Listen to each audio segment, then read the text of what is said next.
To beat the street.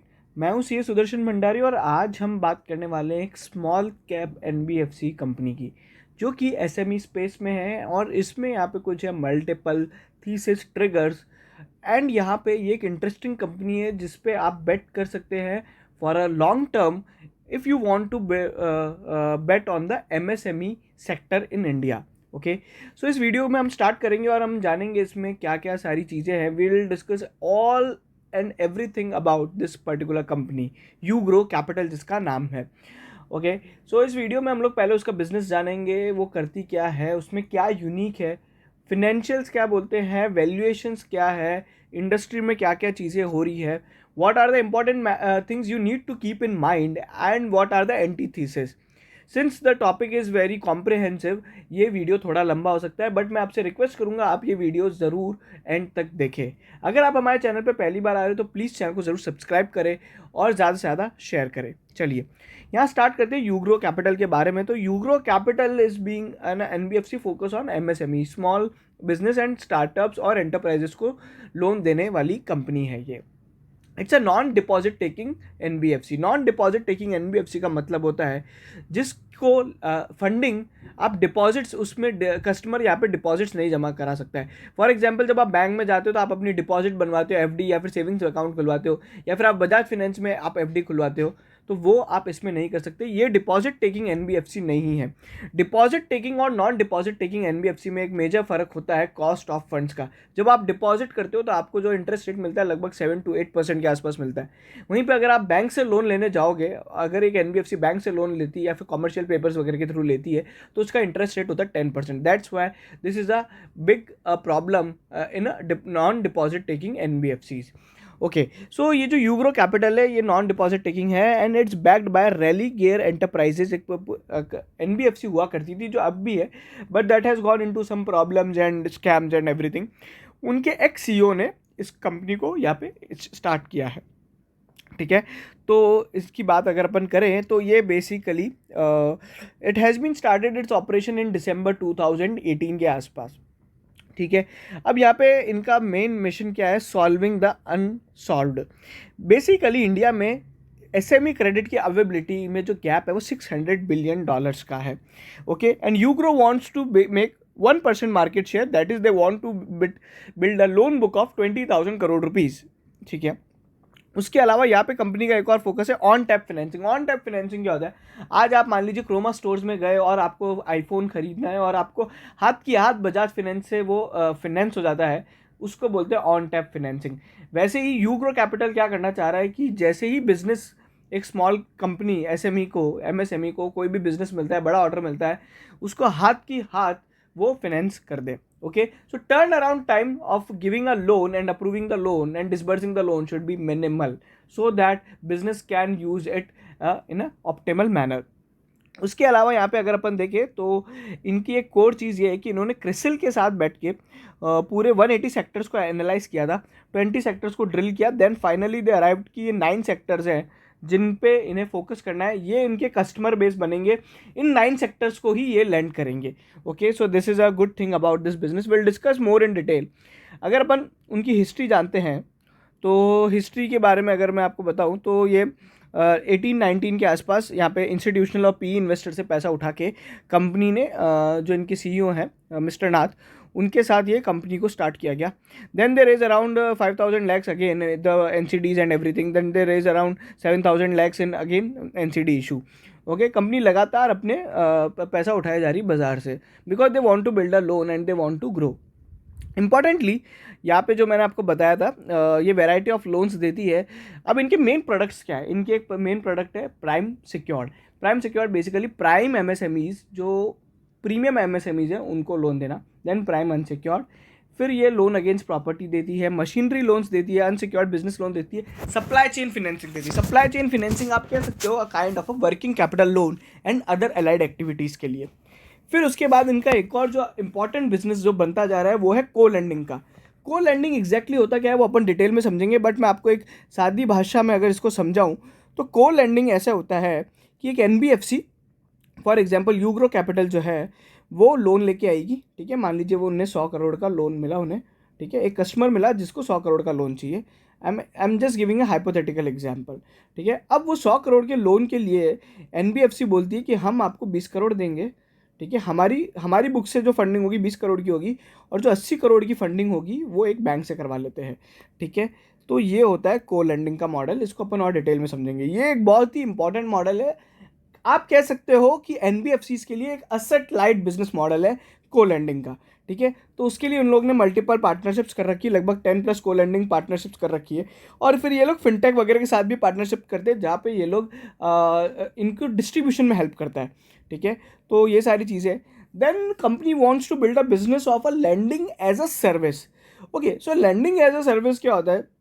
Basically यहाँ पे Ugro capital के पास जो उनका अंडर राइटिंग मॉडल है, प्रोप्राइटरी अंडर राइटिंग मॉडल है, उसको as a service sell out करना। Okay, so basically they want to connect. अगर आप देखोगे तो यहाँ पे जो जिनके पास पैसा है वो लोग हैं, और जिनको पैसा चाहिए वो लोग हैं।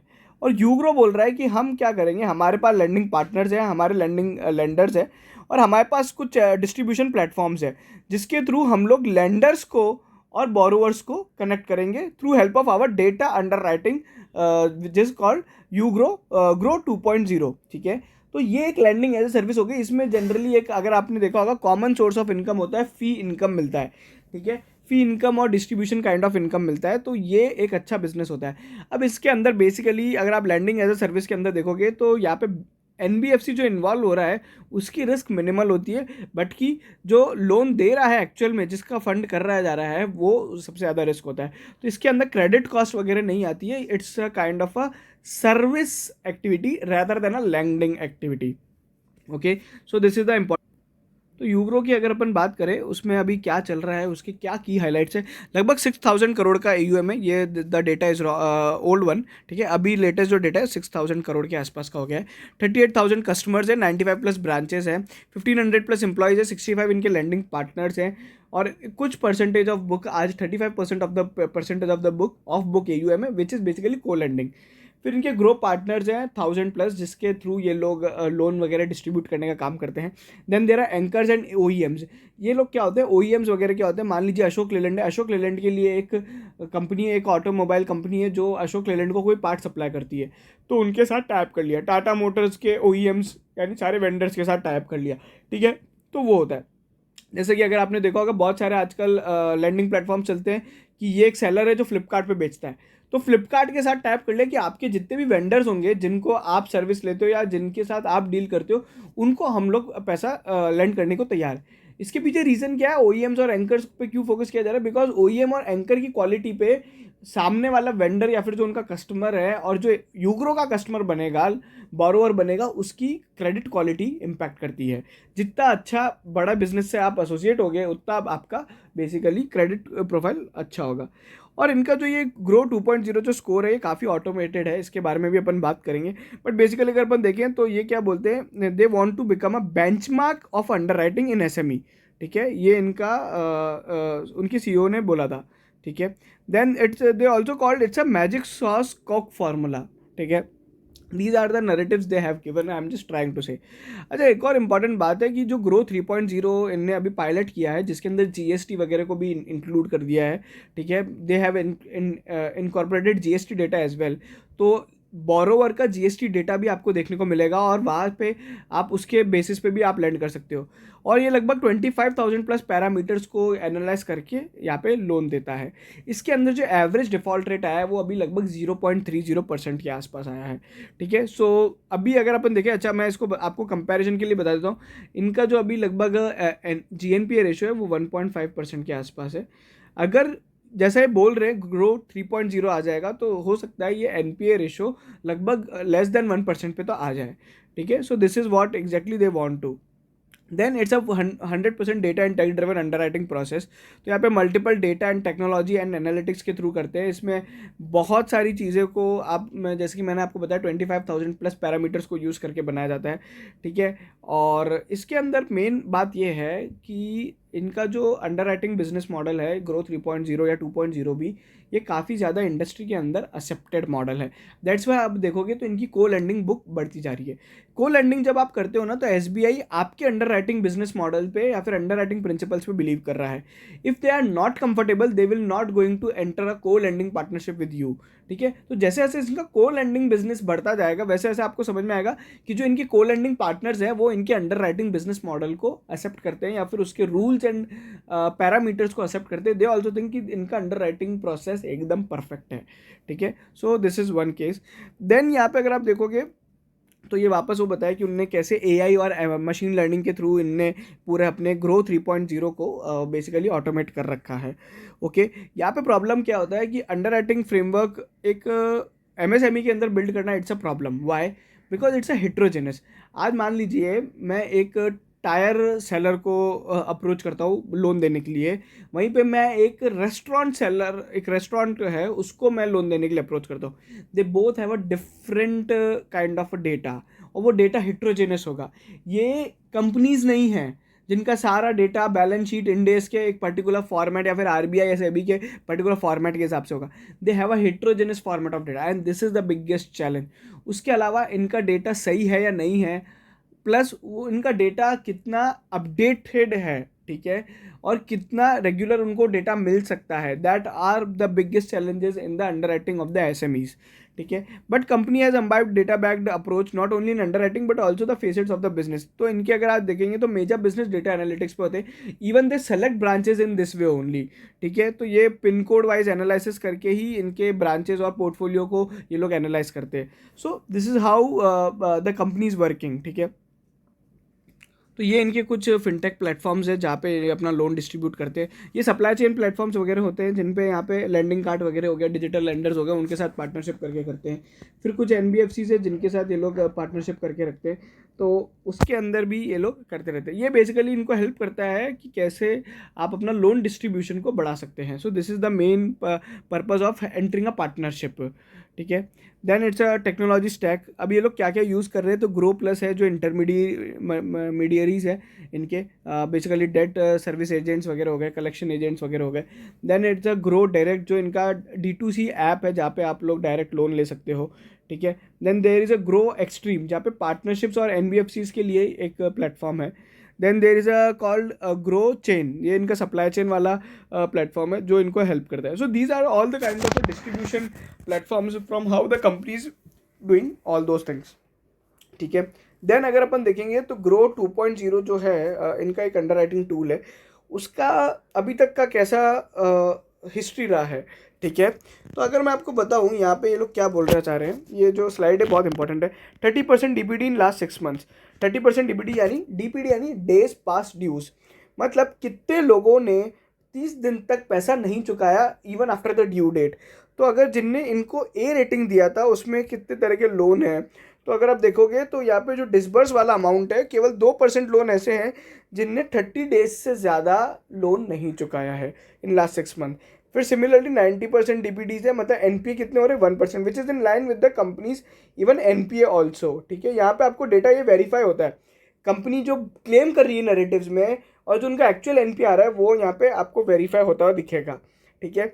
उसी तरीके से यहाँ पे इन्होंने वापस अभी जो रीसेंट डेटा है वो भी डाल के बताया है, तो लगभग वो भी इसी तरीके से आ रहा है। So basically they are saying, इस स्लाइड से ये बताना चाह रहे हैं कि ग्रो 2.0 का अंडर राइटिंग कितना अच्छा है, उसके अंदर डिफॉल्ट के चांसेस कितने 1% है अगर आपने देखा होगा तो, ठीक है। And this is a fully automated underwriting process, यहाँ पे बहुत सारे इंटीग्रेशन वगैरह कर रखे हैं। They take data from multiple sources like GST statement analysis, bank statement वगैरह, बैंक ब्यूरो, सिबिल स्कोर वगैरह लेते हैं, ठीक है। So this is the main important thing जो कि ये लोग सब कर रहे हैं, ठीक है। उसके अलावा यहाँ पे मशीन लर्निंग का भी यूज़ किया जाता है, ठीक है। तो इस तरीके से इनका पूरा ये डेटा स्टैक है जो चलता है। तो इस सोर्सिंग कहाँ से करते हैं, तो मैंने आपको बताया था इनके 4-5 सोर्सिंग डिस्ट्रीब्यूशंस वाले जो हैं, जैसे कि इनका मार्केट प्लेसेस हो गए, ग्रो एक्सट्रीम हो गया, या डायरेक्ट कस्टमर है, या फिर अदर पार्टनरशिप्स एंड अलायंसेस कर लिया कि मैंने किसी पर्टिकुलर एनबीएफसी के साथ पार्टनरशिप कर लिया, फिर मैंने कोई सप्लाई चेन प्लेटफॉर्म पे या फिर सप्लाई चेन फाइनेंसिंग का एक प्लेटफॉर्म बना रखा है। Then there is a grow plus जो कि बिजनेसेस को अप्रोच करता है, जहाँ पे बिजनेसेस अपना डायरेक्टली इनको अप्रोच कर सकते हैं, ठीक है। उसके बाद यहाँ पे इनके लिए क्या क्या ड्यू डिलीजेंस है, तो कौन कौन करता है, तो बहुत सारे लोगों का डेटा लेते हैं, इवन एनएसडीएल, क्रिसाई, ठीक है, यूआईडीएआई, इन सब का डेटा लिया जाता है। Then there is a post disbursal, क्या क्या चीज़ें होती हैं तो वो उन्होंने बताया कि कैसे हम लोग अकाउंटिंग कर रहे हैं, and everything is going on. Overall ये पूरा जो इनका क्लाउड इंफ्रास्ट्रक्चर है अमेजॉन वेब सर्विसेज पे चलता है। काइंड ऑफ अ डिसेंट, आप बोलेंगे तो डिसेंट टेक्नोलॉजी यहाँ पे कंपनी ने अपनी बिल्ड कर रखी है पूरे पूरे अंडरराइटिंग बिजनेस में, ठीक है। इसके अलावा इनके क्या क्या अदर डिस्ट्रीब्यूशन प्लेटफॉर्म्स है, तो एक तो ब्रांच लेड चैनल्स है, ठीक है, जिसमें ब्रांच में बेसिकली ब्रांच के थ्रू ये लोग लेंडिंग करते हैं। लगभग 98 ब्रांचेस हैं, ठीक है। इनकी माइक्रो लोन ब्रांचेस 75 है, प्राइम लोन ब्रांचेस 23 है। एक ब्रांच को प्रॉफिटेबल बनने में लगभग 12 से 15 महीने लगते हैं। इसमें कितने तरह का लोन दिया जाता है, तो लगभग यहाँ पे उन्होंने उस तरह की डिटेल्स भी दी है। कितना आरओआई होता है वो भी सब यहाँ पे बताया गया है, ठीक है। फिर यहाँ पे इकोसिस्टम है जहाँ पे सप्लाई चेन फाइनेंसिंग और फिर मशीनरी फाइनेंसिंग होता है। Then there is a partnership did with NBFCs. Then there is a digital जहाँ पे D2C 100% ये लोग खुद डिजिटली सोर्स करते हैं, ठीक है। तो यहाँ पे सबका टिकट साइज वगैरह बता रखा है। अभी अगर अपन बात करें ये किस तरह की कैटेगरी के लोन्स देती है, जिनका इंटरेस्ट रेट क्या होता है, तो अगर आप देखोगे यहाँ पे जो इंटरेस्ट रेट आ रहा है लगभग 12% से इवन 28% तक का भी लोन होता है। प्रॉब्लम क्या है? अच्छा, प्रॉब्लम मैं आपको बता दूँ, अगर कोई बंदा 28% या 20% प्लस 20% पे भी लोन ले रहा है तो इट्स अ प्रॉब्लम। वाई? क्योंकि जिस बंदे को 20% पे लोन लेने की जरूरत पड़ रही है, मतलब उसकी क्रेडिट प्रोफाइल डेफिनेटली खराब है। बिकॉज अगर आज आप एक बैंक से लोन लेने जाओगे आपको 10 से 12% पे ऑलरेडी मिल जाएगा, ठीक है। बट ये जिनको लैंड कर रहे हैं वो 20% तक भी देने को तैयार है, मतलब उनकी क्रेडिट प्रोफाइल कितनी खराब हो सकती है, ठीक है। इट्स रेजिंग अ क्वेश्चन कि ये कितना प्रॉब्लमेटिक हो सकता है, ठीक है। तो ये इनका लगभग टिकट साइज जो रहता है 10 लाख से 1 करोड़ तक का भी जाता है, ठीक है। और आरओआई मैंने आपको बताया लगभग जो इंटरेस्ट रेट होता है 12% से 20% के आसपास आता है, ठीक है। और ये जो 9 सेक्टर्स है जो इन यहाँ पे ये लोग करते हैं, ठीक है, वो है hospitality, light engineering, auto components, chemical, food processing, education, health care, electrical components and micro enterprises. These 9 sectors contribute around 50% of the MSME credit demand, ठीक है। उसके बाद यहाँ पे अगर अपन देखेंगे तो ये सारे उनके लोन प्रोडक्ट्स है जो ये लोग ऑफरिंग करते हैं, जिसमें अपन ने बात करी थी, ठीक है। और फिर यहाँ पे अगर अपन देखें इनका AUM ट्रेंड क्या है, which is a very interesting thing. अच्छा, AUM है ना, यहाँ पे थोड़ा आपको हमेशा समझना पड़ेगा। आज NBFCs में एक वर्ड यूज होता है asset under management. It does not always mean a loan book. First of all, loan book basically वो होता है जो आपकी बुक्स पे लोन आपने बांट रखा है। मतलब मेरा पैसा, यूग्रो का पैसा आपने बोरोवर्स को दे रखा है, ठीक है। यूग्रो का खुद का जो लोन उसको मिला है बैंक्स वगैरह से, वो उन्होंने बांट रखा है, तो वो होती है लोन बुक। जो खुद की बुक पे लोन दिया जा रहा है, खुद से लोन दिया जा रहा है, वो ऑन बुक लोन होता है, ऑन बुक AUM उसको बोलते हैं। और जो आप को लेंडिंग करते हो, जिसमें मतलब आपने केवल SBI को और लेंडर को मिला दिया, या फिर आपने बीच में केवल बोलते हैं ना दलाली कर ली, तो उस वाले पर्टिकुलर को बोलते हैं ऑफ बुक AUM, ठीक है। I am just trying to explain the things in a most simple terms, okay. तो ऑफ बुक AUM ये होता है जहाँ पे आप बेसिकली किसी लेंडर और बोरोवर को मिलाते हो, तो वो ऑफ बुक AUM में आ जाता है। और ऑन बुक AUM में आता है जहाँ पे आप भी लेंडर बन गए हो, सामने वाला बोरोवर है, ठीक है। तो इस तरीके से काम करता है। अब अगर आप देखोगे तो इनकी ग्रोथ किस तरीके से रही है। So this started in 1300 crore के आसपास इनका था, ठीक है। और FY21 में 2 साल पहले, उसके बाद 2970 करोड़ हुए। लगभग इनने काफ़ी अच्छी आप देखोगे तो डबल डिजिट ग्रोथ करी है, ठीक है। इसके बाद यहाँ से ये वापस 105%, यानी वापस इनकी जो ग्रोथ है डबल हो गई है। So they have multiplied their book by 6 times in last 2 years. यहाँ पे इनने जो लोन बुक बनाई है अभी 6000 करोड़ की है, ठीक है। इंटरेस्टिंगली यहाँ पे एक चीज़ मैं आपको बताना चाहूँगा कि इनकी जो इस साल की गाइडेंस थी वो 7000 करोड़ की थी, वो मीट नहीं हो पाई है, ठीक है। यहाँ पे ये एक इम्पॉर्टेंट फैक्टर है। अब AUM को अपन समझेंगे तो ये किस तरह का लोन सबसे ज़्यादा है इनके पास। तो अगर आप देखोगे 31% जो इनके माइक्रो एंटरप्राइजेस वाले लोन है वो सबसे ज़्यादा है, ठीक है। This important is micro enterprise loan. Then there is a red वाले जो लोन्स हैं जो अपने प्राइम सिक्योर्ड वाले हैं वो सबसे ज़्यादा है, प्राइम अनसिक्योर्ड है। देन फिर यहाँ पे अगर आप देखोगे supply chain financing and machine and other, वो सब लगभग मिड टीन्स डिजिट में आते हैं। तो मेन बिजनेस इनका प्राइम वाला है जो लगभग 60% ऑफ द बुक को कवर करता है, ठीक है। तो ये इनकी चीज़ हो गई। अच्छा, AUM में अभी एक और मैं चीज़ बता देता हूँ, since we are talking about AUM, इसमें दोनों तरह का लोन इंक्लूडेड है, ऑन बुक ऑफ बुक, ठीक है। अब यहाँ पे मैं कुछ बात कर लेता हूँ गाइडेंस पे, and there is a important anti this also. तो अभी इनका guidance already they did not met, ठीक है। FY23 का गाइडेंस था 7000 करोड़ की बुक बनाने का, 6000 करोड़ की बुक बनी है। अभी उनके सीईओ ने एक इंटरव्यू में, ईटी के इंटरव्यू में बोला था हमें नेक्स्ट ईयर 11,000 करोड़ की लोन बुक बनानी है, वापस ये डबल करना चाहते हैं, ठीक है। उसके बाद इन्होंने ऑलरेडी अपना एक गाइडेंस प्लान दिया था जहाँ पे बोल रहे 20,000 करोड़ की लोन बुक बना देंगे बाय FY 25, ठीक है। अब आप देखोगे ये 6,000 करोड़ से 11,000 करोड़ जाना चाहते हैं, यानी वापस डबल करना चाह रहे हैं। 11,000 करोड़ से वापस 20,000 करोड़ जाना चाहते हैं, मतलब अगले साल भी double digit. Basically they are planning for 100% AUM growth, which is not possible. Why? Because अब जो आपका एसेट बेस है, अब आपका जो बेस है वो इतना कम नहीं है, ठीक है। अब आप जब एक अच्छे खासे बेस पे आ गए हो तो यहाँ से ग्रोथ करना, सेम ग्रोथ अचीव करना इज़ अ प्रॉब्लम, ठीक है। मैं एक साल में 1,000 करोड़ का लोन बांटना बहुत सिंपल होता है, कंपैरेटिवली एक साल में 6,000 करोड़ का लोन बांटना is a problem. That's why आप देखोगे एसबीआई और बजाज फाइनेंस की जो ग्रोथ रेट होती है कंपैरेटिवली उनके अदर स्मॉलर पीयर से कम होती है, ठीक है। तो बिग बेस पे बड़ी ग्रोथ लाना वापस इज अ प्रॉब्लम, ठीक है। तो अब आप देखो कि आप ये 100% ग्रोथ का टारगेट है, ठीक है। It's a kind of a bit cautious, क्योंकि आप समझिए यहाँ पे 100% ग्रोथ नहीं आई तो they will not meet the guidance and the stock will react negatively, ठीक है। So this is a important factor you need to understand here. Then इनने अपने जो लोन डिसबर्सल्स किया लास्ट 3-4 क्वार्टर में लगभग 1,500 करोड़ से 1,800 करोड़ बांट पा रहे हैं। तो वापस अगर आप देखोगे 1,500-1,800 करोड़ का आप वापस लगाओगे तो 6,000 करोड़ ये इस साल भी बांट सकते हैं। इंपॉर्टेंटली यहाँ पे एक अच्छी चीज़ ये है कि लास्ट ईयर अभी 2-3 महीने पहले कंपनी ने QIP और प्रेफरेंशियल अलॉटमेंट किया था, ठीक है। उस पर भी बात करेंगे अपन। मोस्टली जो पैसा उठाया था पी और अपने बेसिकली इंस्टीट्यूशनल इन्वेस्टर से उठाया था। 250 करोड़ रुपए उन्होंने रेज किए थे एंड उन्होंने अपने पोस्टल बैलेट में लिखा है कि वो पैसा उन्हें 3 महीने में डिप्लॉय करना है। तो दे वांट टू डिप्लॉय, मतलब वो कहाँ पे डिप्लॉय होगा, बेसिकली लोन देने में यूज होगा। तो they still have a visibility कि 6,000 करोड़ पर 250 करोड़ का लोन तो बांटना ही है उनको 3 महीने में, मतलब there is a decent growth impact, है ना। तो वहाँ पे एक है।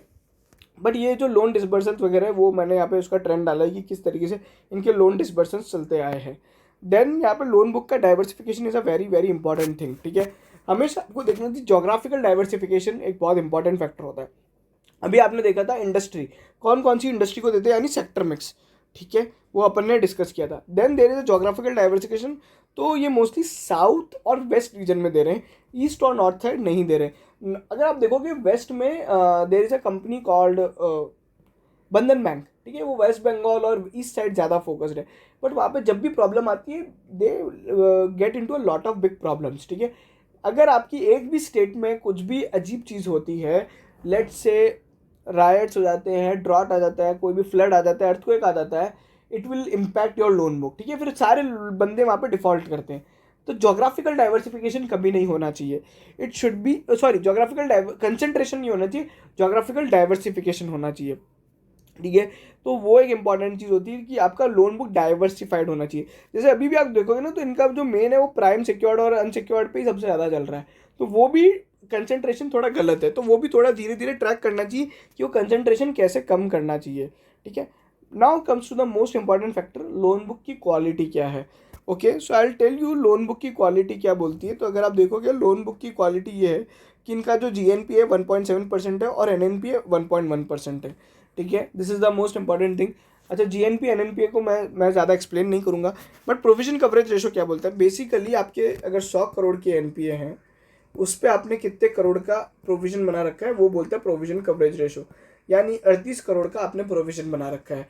आज बैंक्स में ECL यूज़ होता है, एक्सपेक्टेड क्रेडिट लॉस मेथड, जहाँ पे बैंक अपनी एक्सपेक्टेशंस के हिसाब से देखता है कि मेरा कितना क्रेडिट लॉस हो सकता है। NPA हो चुका है बट बैंक बोल रहा है कि 100 करोड़ में से तो मैं ये मानता हूँ 62 करोड़ तो रिकवर हो जाएगा, that's why I make only 38 crore का ही प्रोविजन। कंपैरेटिवली ये जो PCR है ये काफ़ी कम है। अगर आप देखोगे एक अच्छी NBFC में तो लगभग लगभग लेट्स से HDFC की बात करें तो 70% का उनका प्रोविजन कवरेज रेशो होता है।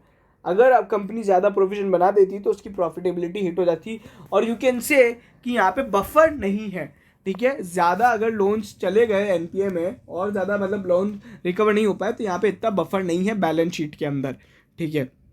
चलिए, ये एक अपन ने फैक्टर देखा।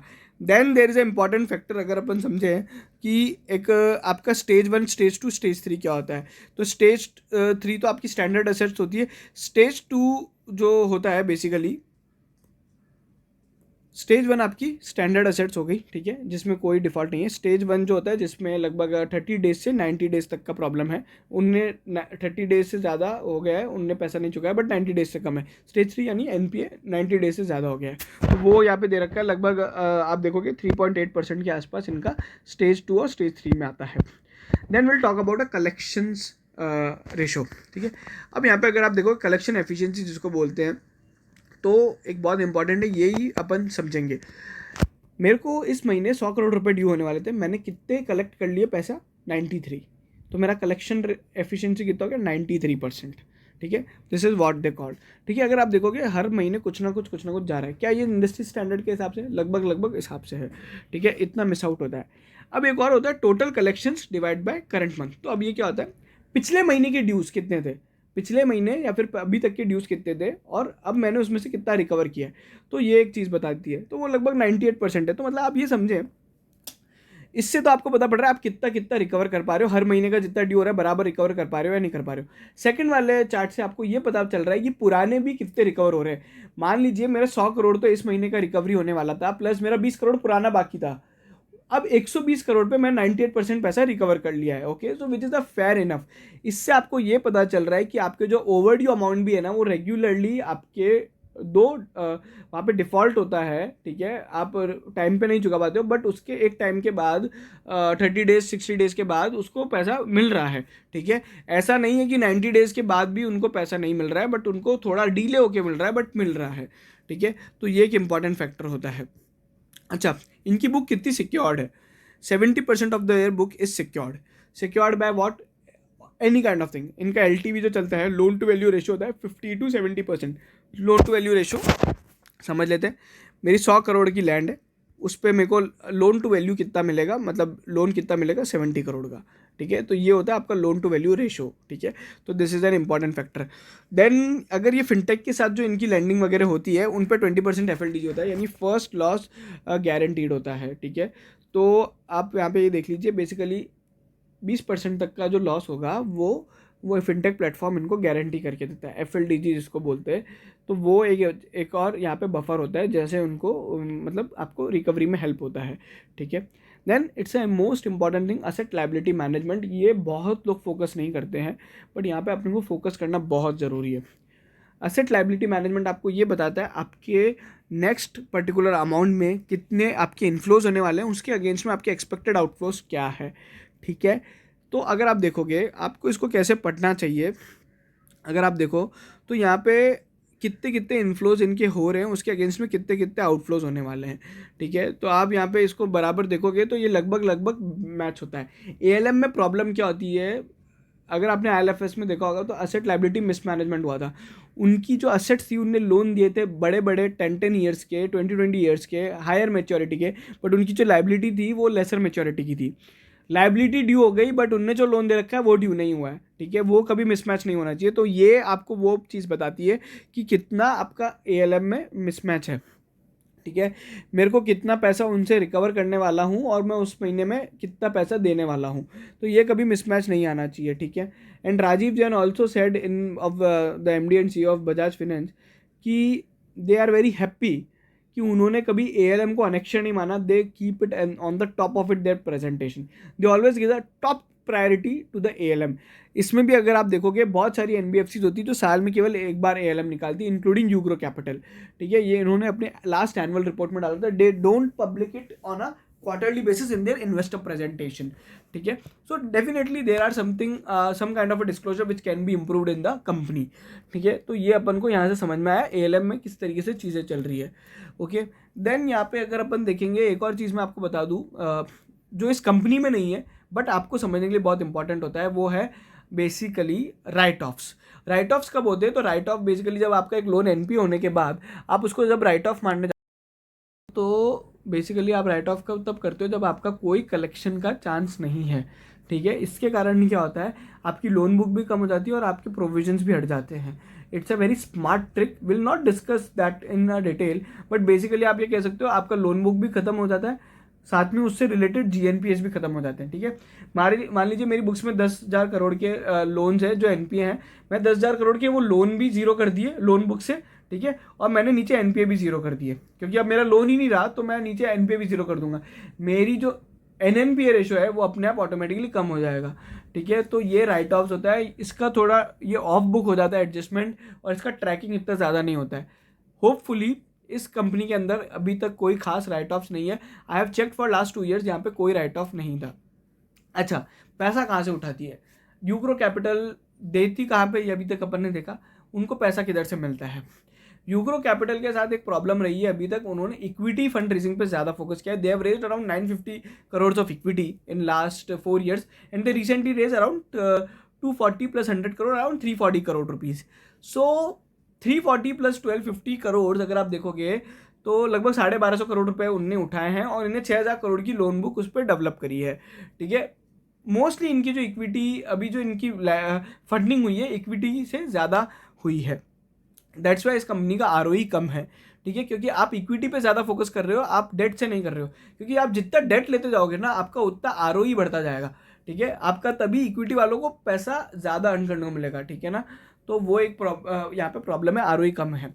अच्छा, ये लगभग 65 लेंडर्स के साथ काम करते हैं, ठीक है, 65 लेंडर्स, 2800 करोड़ की इनका टोटल लैंडिंग बुक है। कॉस्ट ऑफ बोरिंग इनकी 10.5% है, ठीक है, डिसेंट है। अगर आप देखोगे 5 स्टार फाइनेंस की भी लगभग इतनी कॉस्ट ऑफ फंडिंग आती है, ठीक है। लाइबिलिटी मिक्स क्या क्या है, तो सिक्योरिटाइजेशन सबसे, अगर आप देखोगे तो सिक्योरिटाइजेशन है, then the term loan is the biggest one, ठीक है, कैश क्रेडिट वगैरह भी, और थोड़े बहुत कॉमर्शियल पेपर्स भी है, ये सब चीज़ें। इनके लाइबिलिटी पार्टनर्स कौन कौन है उनकी नीचे यहाँ पे लिस्ट दे रखी है। 60% ऑफ द बोरिंग कंपनी की वेरिएबल इंटरेस्ट रेट लिंक्ड है। अच्छा, कॉस्ट ऑफ बोरिंग में अभी एक थोड़ा इंपॉर्टेंट चीज़ क्या हुआ था, इनको एक्यूट की इनके पास क्रेडिट रेटिंग थी, उन्होंने इन्हें डाउनग्रेड किया था रिसेंटली, ठीक है। फिर ये लोग क्रिसिल के पास गए, क्रिसिल ने इन्हें 2 नॉच कम बेसिकली रेटिंग दी है, क्योंकि क्रिसिल के पैरामीटर्स थोड़े टफ होते हैं। रिसेंटली फिच ने भी इन्हें रेटिंग दी है, वो भी लगभग 2 नॉच कम ही है। बेसिकली इनकी क्रेडिट रेटिंग लास्ट 3 महीने में बेसिकली डाउनग्रेड हुई है, तीनों क्रेडिट रेटिंग एजेंसीज ने किया है। इंपॉर्टेंटली बात यह है कि अभी तक इनकी कॉस्ट ऑफ बोरिंग पे उसका इम्पैक्ट नहीं आया है। फर्दर कॉस्ट ऑफ बोरिंग जो फर्दर फंड रेज है उस पर भी अभी तक देखने को नहीं मिला है। Company continues to say they are not affected by the credit downgrades, but this is an important antithesis factor also. अच्छा, परफॉर्मेंस किस तरह की रही है, तो मैंने जैसे कि आपको बोला था कि इनकी किस तरह, तो जैसे कि अगर अपन देखें तो AUM वगैरह अपन ने देखा था, ग्रॉस लोन्स कितना था, पोर्टफोलियो यील्ड कितना है, तो लगभग 10% का कॉस्ट ऑफ बोरिंग था, 17.5% इनका एवरेज लोन इंटरेस्ट रेट होता है, तो लगभग 7.5% की इनका नेट इंटरेस्ट मार्जिन बढ़ता है। कॉस्ट टू इनकम रेशो लगभग 63% है, which is a bit higher, ठीक है। Then there is a net income जो आप कितना होता है, लगभग 108 करोड़ का नेट टोटल इनकम होता है। GNP NNPA कलेक्शन एफिशिएंसी पे बात कर चुके। रीस्ट्रक्चर्ड बुक एक इंपॉर्टेंट फैक्टर होता है। RBI ने कोविड के टाइम पे गाइडलाइन निकाली थी कि आप आपके बोरोवर्स के साथ बुक को रीस्ट्रक्चर कर सकते हो। थोड़े ख़राब कैटेगरी के पुराने लोन्स हैं जिसको बोलते हैं रीस्ट्रक्चर्ड बुक, वो लगभग 1.5% है, ठीक है। उसके अलावा यहाँ पे अगर अपन देखेंगे लेवरेज इनका कितना है, लेवरेज अभी भी 3x ही है। बेसिकली 1250 करोड़ की इक्विटी पे मैंने कितना लोन ले रखा है उससे ये पता चल रहा है। तो अगर आप देखोगे लास्ट बैलेंस शीट के हिसाब से 1000 करोड़ की इक्विटी थी, उनने लोन कितना ले रखा है बाजार से 3000 करोड़, तो उनकी लेवरेज कितना हो गया 3x का। हाईएस्ट लेवरेज क्या अलाउड होता है और जनरली कितना होता है 6x 7x तक होता है। बजाज फाइनेंस का लगभग इतना ही है। जितना ज़्यादा मेरा लेवरेज होगा उतना ज़्यादा मेरा ROE अच्छा होगा, उतना मेरा ROE स्वीटन होगा, ठीक है। They still have a basically buffer, ये अभी भी और लोन बाजार से उठा सकते हैं, डेट और उठा सकते हैं रेदर देन इक्विटी। इंटरेस्टिंगली यहाँ पे एक प्रॉब्लम ये है कि कंपनी बोल रही है that want to focus on off book AUM, जहाँ पे खुद का पैसा नहीं लगता है, बट कंपनी साथ में इक्विटी फंड रेज भी कर रही है, ठीक है, अभी तक लास्ट भी किया है, और डेट अभी तक इतना नहीं उठाया है। और आने वाली जो 15 मई को भी एक बोर्ड मीटिंग है, उस टाइम भी ये लगभग इतना ही पैसा शायद I think they are planning to raise the money. तो important fact is that why company is raising money first of all if they want to focus on को लेंडिंग, ठीक है। Second thing is why they want to go for a equity fundraising, okay, so this is an important factor you need to think about it, okay। so ये सब चीज़ें रही है। AUM की growth अपन ने देख ली है, ग्रॉस लोन्स ओरिजिनेटेड और डिसबर्स कितने रहे थे, टोटल इनकम में किस तरीके से डिसेंट ग्रोथ आपको देखने को मिली वो आप यहाँ पे देख सकते हो। फिनेंस कॉस्ट लगभग स्टेबल रही है, operating expenses are much kind of a stable, और मोस्ट ऑफ द इनका ऑपरेटिंग एक्सपेंस वगैरह ब्रांचेस को इस्टेब्लिश करने में चला जाता है, ठीक है। फिर इनको ऑपेक्स थोड़ा बहुत इन्वेस्टमेंट करना पड़ता है, then they want to build IT investments as well, तो वो भी एक होता है, ठीक है। अच्छा, पीबीटी वगैरह इनका कितना है तो वो आप यहाँ पे देख सकते हो, वो सारी चीज़ें, and then there is ROA वगैरह, ठीक है। तो नेटवर्थ अभी इनकी 1000 करोड़ है, जो कि मैंने आपको पहले भी बताया था। लैंडर्स का count I have already told, and branches and active borrowers, इनके एक्टिव नंबर ऑफ कस्टमर लगभग 38,000 है। This is an important factor, we need to understand this in detail. So यहाँ पे अभी इंपॉर्टेंट चीज़ क्या हो रहा है मैं आपको सीधी सीधी भाषा में बताऊँ। अच्छा, पैट की बात कर लेते हैं। मैनेजमेंट ने अपने एक लास्ट बिजनेस अपडेट में बोला है कि Q4 के अंदर हमें 28 से 30 करोड़ का पैट होगा। लास्ट इनका पैट कितना था? 13 करोड़। QOQ ग्रोथ कितनी आ सकती है आप समझ चुके हैं। आप ये देख लीजिए, QOQ ग्रोथ लगभग लगभग डबल हो जाएगी।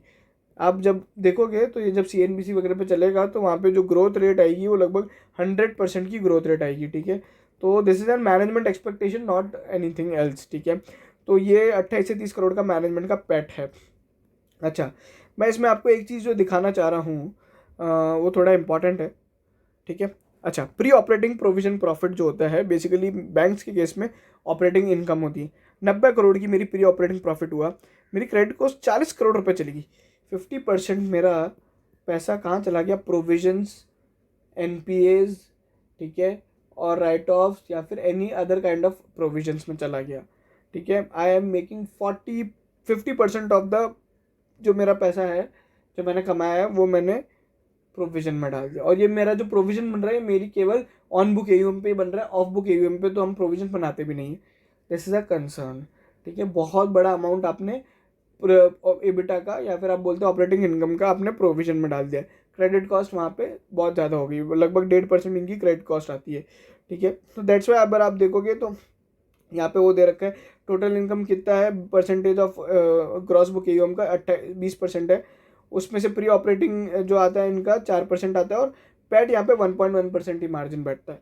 तो this is an important, that's why अगर आप देखोगे तो कंपनी का ROA भी कम है, ठीक है। Company is not able to earn that much money on the assets it have, because they are having a huge provisions they have to do, ठीक है। Then also their provision coverage ratio is less, ठीक है। Basically अगर ये 170% provision पे चले जाते तो इनका बहुत बड़ा प्री ऑपरेटिंग प्रॉफिट यहाँ पे ख़त्म हो जाता, ठीक है। तो ये एक थोड़ा एंटीथीसिस है जो अपने को सोचना चाहिए।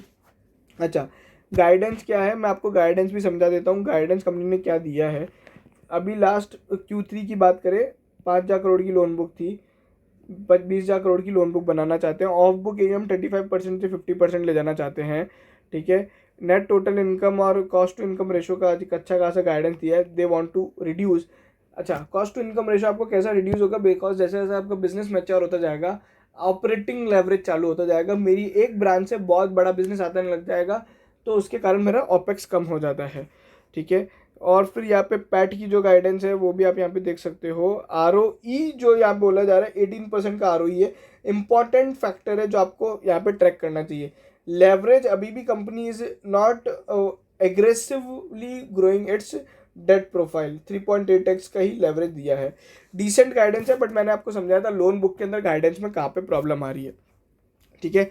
Then I have compared in this slide basically FY23 के स्टार्ट में क्या था और अभी एक्चुअल्स में क्या हुआ है। मोस्टली इन्होंने अपनी सारे एक्चुअल्स जो इन्हें आए हैं अभी तक, उन्होंने अपने मीटअप किए हैं with a decent activity except that loan book, ठीक है। तो वो एक चीज़ है, ये एक फाइनेंशियल प्रोजेक्शन है जो आप यहाँ पे देख सकते हो, ठीक है। तो बेसिकली यहाँ पे एक अगर आप देखोगे तो ये पैट वगैरह का जो गाइडेंस है ये I have taken from this keynote capital broking report. तो आप देख सकते हो कि कितना लगभग इनका होगा, यानी 136 करोड़ का इनका प्रॉफिट होगा नेक्स्ट ईयर, ठीक है। और जो कि मैनेजमेंट गाइडेंस बोलती है, अभी रिसेंटली उन्होंने बोला था लगभग 225 करोड़ का हम प्रॉफिट कर लेंगे, ठीक है, next year. They have given a very high guidance. तो I will go with the key note capital, ये बहुत इंपॉर्टेंट स्लाइड है, इसमें काफ़ी ज़्यादा चीज़ें जो आप देख सकते हो, और इट्स अ डिसेंट वन, किस तरह की फाइनेंशियल प्रोजेक्शंस है, ठीक है। तो इस तरीके से इनका लोन चल रहा है, ये इनकी ऑन बुक लोन्स है, ठीक है, जो आप यहाँ पे देखने को मिल रहा है आपको, और इस तरीके से चल रहा है बोरोइंग और इक्विटी वगैरह का। ठीक है। क्रेडिट कॉस्ट अगर आप देखोगे तो नेक्स्ट ईयर भी इन्होंने जो एक्सपेक्ट किया है, मोटा मोटी इनकी नेट टोटल इनकम का ये काफ़ी बड़ा अमाउंट क्रेडिट कॉस्ट में ले जा रहे हैं, ठीक है। तो दैट्स एन इम्पॉर्टेंट थिंग। अगर आप देखोगे प्री ऑपरेटिंग प्रॉफिट में कितना मैंने, अगर आप देखोगे तो क्रेडिट कॉस्ट में चला गया था, नेक्स्ट ईयर भी मैं अगर बात करूँ तो 50% चला गया, ठीक है। अच्छा, वेल एक्सपीरियंस बोर्ड है, काफ़ी ज़्यादा है। प्रॉब्लम एक ही है बोर्ड ऑफ डायरेक्टर्स में, except their CEO, there is one problem कि लास्ट लगभग 3-4 सालों में 3 और 4 CFOs हैव रिजाइन, ठीक है। So this is an important antithesis also, ये आपको हमेशा ध्यान रखना चाहिए। Then company is already divided its chairman and MDs वॉलंटरली, ठीक है। नॉन एग्जीक्यूटिव चेयरमैन इन्होंने अकाउंट अपॉइंट कर दिया है। ये इनका मैनेजमेंट है। अगर आप देखोगे मैनेजमेंट का जो एक्सपीरियंस है, जैसे he is the CEO of the company, a very good name in the MSME sector and he has build a decent business also. बाकी सभी लोगों का आप देखोगे तो जो बिजनेस का एक्सपीरियंस है लगभग 10+ ईयर्स का एक्सपीरियंस है, which is a good also, ठीक है। Only the problem is chief financial officer का चर्न, ठीक है, that is an important factor, ठीक है। तो ये सारी चीज़ें अपन ने देखी। अब अपन बात करते हैं को लैंडिंग एज अ बिजनेस, ठीक है। को लैंडिंग एज अ बिजनेस काम कैसे करता है, ये अदर चीज़ें थी कि वो को लैंडिंग आप कैसे बनाते हो, बुक बनाते हो, ठीक है। लैंडिंग एज अ सर्विस कैसे काम करता है वो भी अपन ने जाना था, ठीक है। देन ग्रोइंग अ को लैंडिंग बुक बियॉन्ड 50%, ठीक है। उसमें प्रॉब्लम क्या होता है, lenders are not comfortable unless until they are comfortable with the their underwriting platform. 50% की ऑफ बुक AUM अगर आपकी हो जाती है ना, तो फिर लैंडर आपको को लैंडिंग करने में ज़्यादा कंफर्टेबल नहीं होता। क्यों? क्योंकि आपका स्किन इन द गेम नहीं है, आपका टोटल लोन बुक में आपका खुद का पैसा 50% से कम लगा हुआ है, ठीक है। So that is an important thing. और कंपनीज बैक्ड बाय PE, ठीक है। हाल फिलहाल कोई अभी बड़े एग्जिट है नहीं, एक बड़ा एग्जिट था DBZ करके था, उन्होंने भी अभी रिसेंटली एग्जिट ले लिया है। The stock overhang prices have been done, ठीक है, वो सब हो चुका है, ठीक है। तो यहाँ पे वो सारी चीज़ें, मैं एक इम्पॉर्टेंट चीज़ जो आपको यहाँ पे बताना चाहूँगा वो ये है, कॉन कॉल में क्या क्या बोला गया था, ठीक है। बोरिंग कॉस्ट वगैरह उतनी ही रहेगी। 18 मंथ्स है break even time for the NBFC की जो ब्रांचेज है उनको प्रॉफिटेबल बनने में, ठीक है। Interest yield remain same irrespective of the of book या ऑन बुक, किसी को भी लोन दूँ मेरा इंटरेस्ट उतना ही रहेगा। असेट बुक क्वालिटी पे इनको कोई कंसर्न नहीं है, ठीक है। एंड डेफर्ड टैक्स वगैरह थोड़े बहुत रिवर्सल्स होंगे जिसके कारण थोड़ा बहुत पैट कम होगा, PPOP या फिर अपना PBT कम नहीं होगा, ठीक है। अभी यहाँ पे एक इंपॉर्टेंट चीज़ है कि 15 मई को कंपनी एक और फंड रेजिंग प्लान कर रही है। Recently multiple investors Ashish Kacholia, Sageone, value co, smart sync, Ariyant Capital, I thought PMS and venture securities have attended their meetings, ठीक है। अब उसके बाद मैंने यहाँ पे एक और चीज़ डाली थी ET नाउ की इंटरव्यू में, अभी एक और ये भी बताया गया है कि Dolly Khanna has entered into this stock, जिसका इम्पैक्ट आने वाले आपको क्वार्टर में दिखेगा, ओके। देन द अभी अगर आप देखोगे कोई लोन रिटर्न ऑफ नहीं हुआ है, वो सब मैंने चीज़ें बताई थी, ठीक है। टारगेट वगैरह मैंने ऑलरेडी आपको समझाया कि कितना एग्रेसिव टारगेट है, ठीक है। एंटीथीसिस में अगर अपन बात करें, ROE लगभग रिमेन लो है बिकॉज ऑफ न्यू बिजनेस, ठीक है। PCR मैंने बताया था लो है। लेवरेज रेशो कम है। 3 CFO ने रिज़ाइन किया है रिसेंटली। AU बैंक पे को लैंडिंग को लेके थोड़ा प्रॉब्लम हुआ है। दिस इज RBI ने उनको बोला कि आप आपका एग्रेसिव लैंडिंग को कम करो।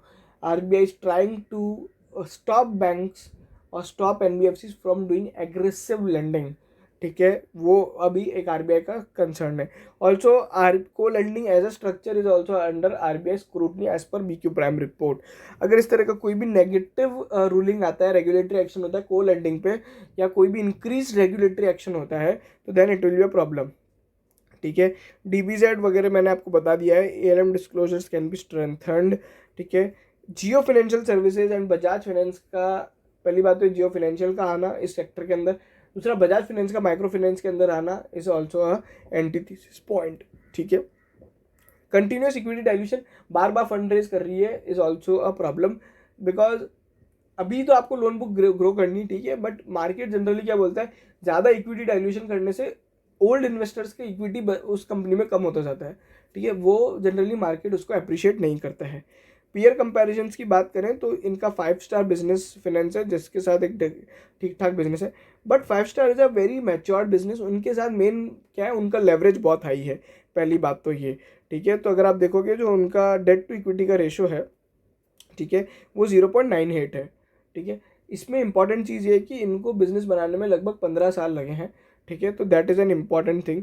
इनका कॉस्ट ऑफ फंड भी कंपेरेटिवली कम है, इनका यील्ड बहुत ज़्यादा है, तो इसके कारण इनका निम बहुत अच्छा आ जाता है, ठीक है। सो ROE वगैरह भी इनका डिसेंट है। तो 5 स्टार का वैल्यूएशन क्यों ज़्यादा है वो भी उसके पीछे एक रीज़न है, ठीक है। तो यहाँ पे आप समझेंगे कि 5 star has done really good job comparatively. But अगर आपको एक छोटी NBFC पे बैट करना है टू ग्रो इट मल्टीफोल्डली, ठीक है, यहाँ पे मल्टी बैगर टाइप्स की बैट करनी है, तो ये एक थोड़ा हाई रिस्क हाई रिटर्न वाला बैट हो सकता है यूग्रो कैपिटल।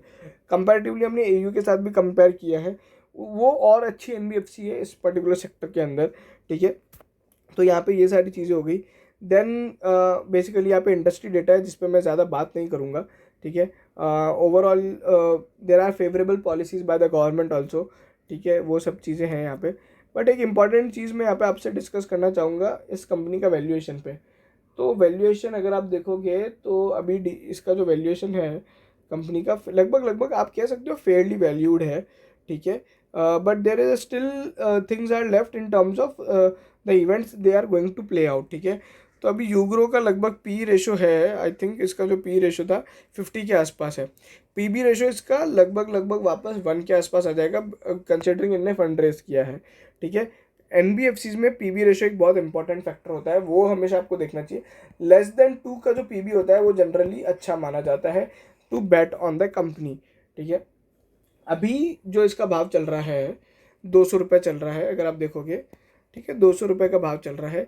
इसमें मल्टीपल थीसिस फैक्टर क्या है, तो डॉली खन्ना आई है, प्लस यहाँ पे अदर मेजर इन्वेस्टर्स ने भी पैसा यहाँ पे इंटरेस्ट शो किया है, ठीक है, लाइक आशीष कचोलिया।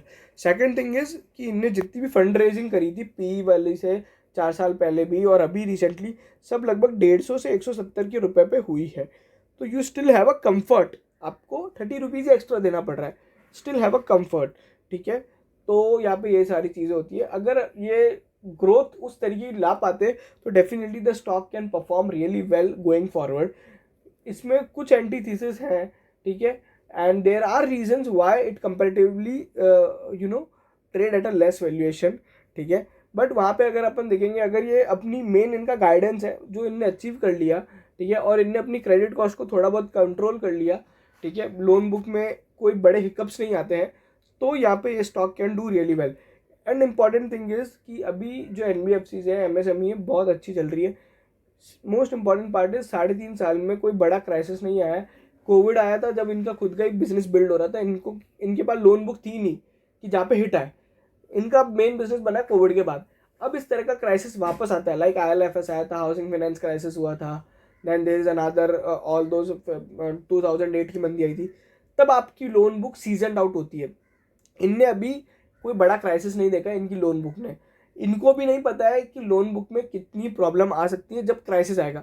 अभी everything is going in a sweet sugar वाली बात होती है, ठीक है, स्वीट 16 वाली बात है ये तो, ठीक है। तो लोन बुक का सीजन आउट होना आपको पता पड़ेगा बिजनेस कितना अच्छा है, लोन एक्चुअल में कितनी क्वालिटी है, कितना क्राइसिस प्रूफ है। These are the major overhangs which will remain, but definitely it's a good company to bet on the MSME and it's a small cap। तो यहाँ पे आपको हाई रिस्क हाई रिटर्न्स देखने को मिल सकते हैं। तो ये था पूरा यूग्रो कैपिटल के बारे में। अगर आपको ये वीडियो पसंद आया हो तो प्लीज़ लाइक करें, शेयर करें एंड सब्सक्राइब करें। It took us lot of our time to do this analysis and compile all the data. We have read multiple pages. I think I have read more than for 15 days I have been reading this company, tracking almost all the things, including the con calls, 1 year of the last con call. I have read around 500 some of odd pages, including QIP offer document and their annual report, to understand the business and found all the important factors which I have delivered to you in this video. If you like this video, please to encourage us, do subscribe our channel and share as much as you can. You can also share your feedback to us in the comment section. Please आप आपका feedback ज़रूर share कीजिएगा, इससे हमें पता चलेगा कि आपको कैसा लगा, क्या हम चीज़ें इंप्रूव कर सकते हैं, क्या चीज़ें आपको अच्छी लगी जिस पे हम और फर्दर फोकस करेंगे। Thank you so much.